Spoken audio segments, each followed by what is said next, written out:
దివంగత ప్రధాని పివి నరసింహారావుని గౌరవించుకోవాల్సిన బాధ్యత ప్రతి ఒక్కరిదని రాష్ట్ర బీసీ రవాణా సంక్షేమ శాఖ మంత్రి పొన్నం ప్రభాకర్ అన్నారు.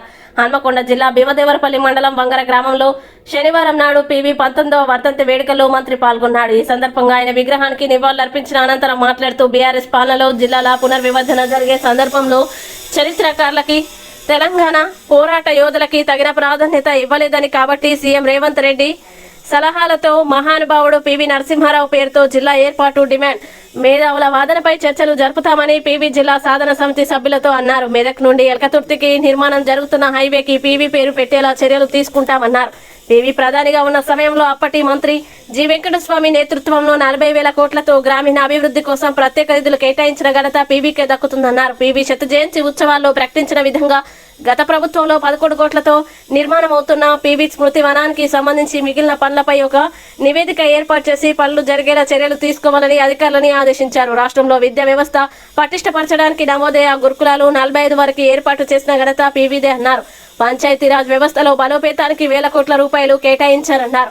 భూస్వామి అయినప్పటికీ నిరుపేదలకి భూమి పంచడానికి భూ సంస్కరణలు తీసుకొచ్చిన మహోన్నత వ్యక్తి అని కొనియాడారు.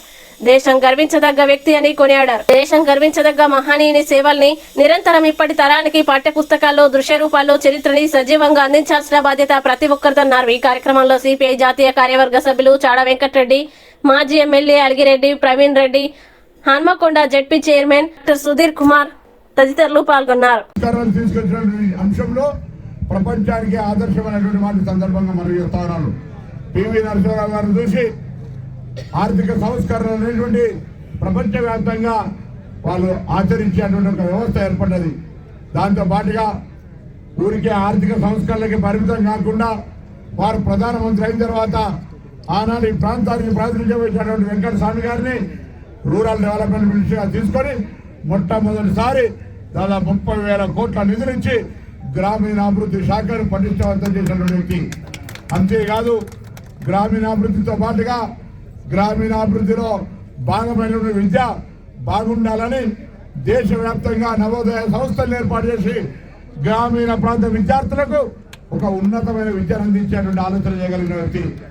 దాంతోపాటుగా ఇప్పుడు కూడా సంస్కరణలు కావచ్చు, స్వయంగా భూస్వామి అయినప్పటికీ కూడా పేదలకు న్యాయం జరగాలంటే భూ సంస్కరణ తప్ప ఇంకొక మార్గం లేదని తన పదవికి ఇబ్బంది వచ్చినా భూ సంస్కరణలు తీసుకొచ్చినటువంటి గొప్ప వ్యక్తి.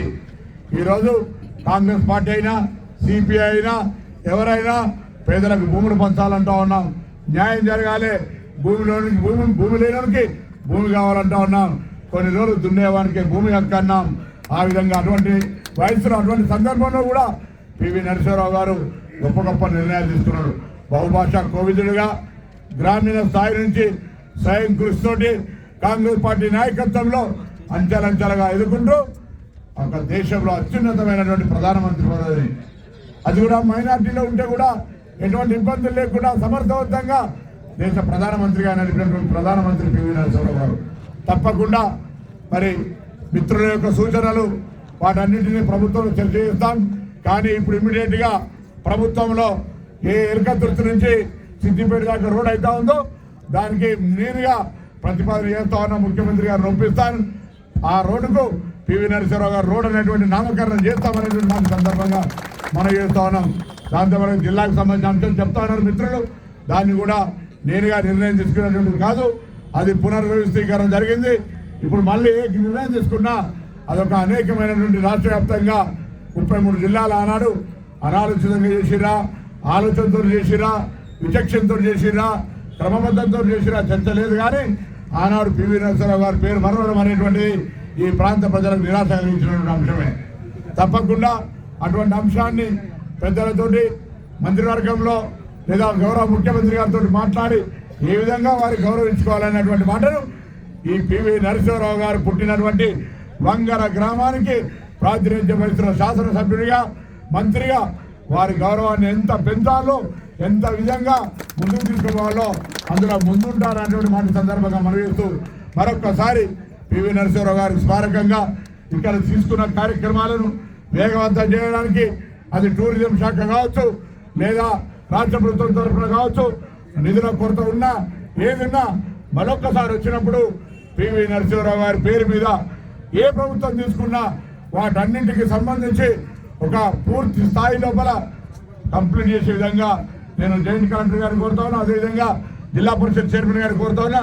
వాటికి సంబంధించి ఒక పూర్తి పరిశీలన చేసి గ్రామ సర్పంచ్, మండల ప్రెసిడెంట్, జడ్పీటీసీ అందరూ కూడా స్థానికులు రాజకీయాలకు అతీతంగా దాన్ని ఇప్పుడున్నటువంటి పరిస్థితి ఏంది, ఏం చేస్తే అందరికి ఉపయోగపడుతుంది, ఇంకా ఏం కావాలి అనే ఆలోచనతో ఒక నివేదిక లాగా ఇచ్చినట్టయితే దాన్ని ప్రభుత్వం ముందుంచి తీసుకొచ్చే ప్రయత్నం చేస్తారనే మాట కూడా ఈ సందర్భంగా మనం చేస్తూ మరొక్కసారి అందరం కూడా పెద్దలు మంచి పివి గారంటే ఆ యొక్క గౌరవము, మాట, ఆ విలువ అనేటువంటిది మళ్ళీ అందరికీ వస్తుంది అనుకునేది లేదు. కానీ అటువంటి ఒక మహానుభావుని చరిత్ర అంతా కూడా భవిష్యత్ తరానికి తెలవాలి.